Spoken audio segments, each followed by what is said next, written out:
Just because you didn't quit using a quit product doesn't mean it didn't work.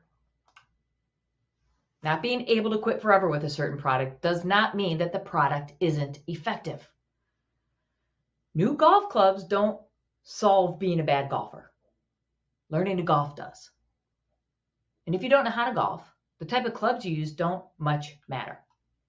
The translation for smokers, great quit products don't make as much of a difference if you don't have the skills to go along with them. Just as you need golf clubs to help you practice golfing and feel ready to be a good golfer, smokers need quit medicines to help them practice quitting and feel ready to become a non-smoker. Quit medicines work. Quit products do exactly what they're supposed to do. The problem with quit medicines is most smokers don't know what they do, how to use them, when to start them, how to plan a quit date around them, how to adjust the doses, how to combine them, how long to use them, and how to move away from them. Most doctors and pharmacists don't know either, and smokers everywhere are suffering. Just as with like blood pressure or diabetes, nicotine dependence is a chronic treatable disease that generally requires medical management to treat. So what do I mean by medical management? Well, let's take blood pressure, for example. Your doctor diagnoses you with high blood pressure and puts you on an ACE inhibitor to treat it. The blood pressure is still high at a follow-up, so your doctor raises the dose. Still too high next time, so the doctor adds a beta blocker because it has a complementary mechanism of action. He or she doesn't stop the ACE inhibitor and say it didn't work. They merely add to the plan. The same goes for the medical management of nicotine addiction, but it rarely ever plays out that way. Nicotine is the only addiction for which we have 6 proven medicines with which to treat it, and countless combinations of those medicines to use. It never didn't work. It always wasn't enough.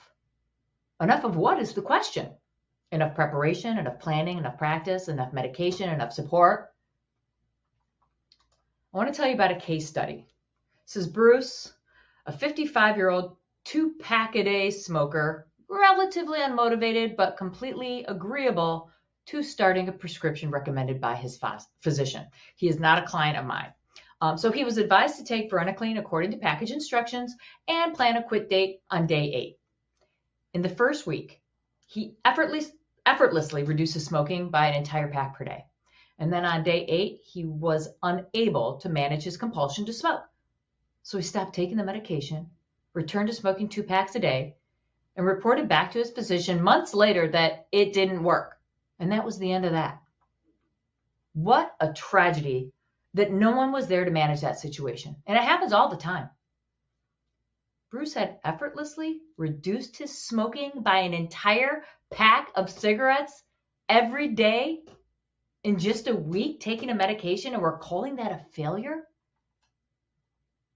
Simply because no one was there to pump Bruce up, to celebrate his progress, and to help him recognize how well he was doing and how much more he was capable of?